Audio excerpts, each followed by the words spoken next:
ఈరోజు నేను మా మాజీ శాసనసభ్యుల సోదరులు మల్లాది విష్ణు గారు కలిసి తిరుమల వెంకటేశ్వర స్వామిని దర్శనం చేసుకోవడం జరిగింది.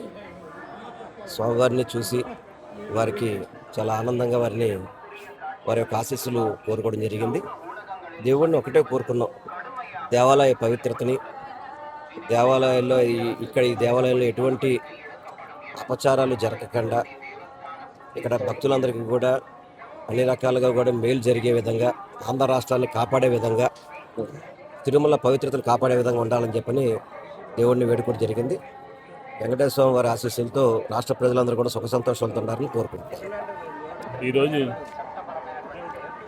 5:30 ప్రాంతంలో నేను మాజీ దేవాదాయ శాఖ మంత్రి వెల్లంపల్లి శ్రీనివాస్ గారు అందరం కూడా వెంకటేశ్వర స్వామిని దర్శనం చేసుకున్నాం.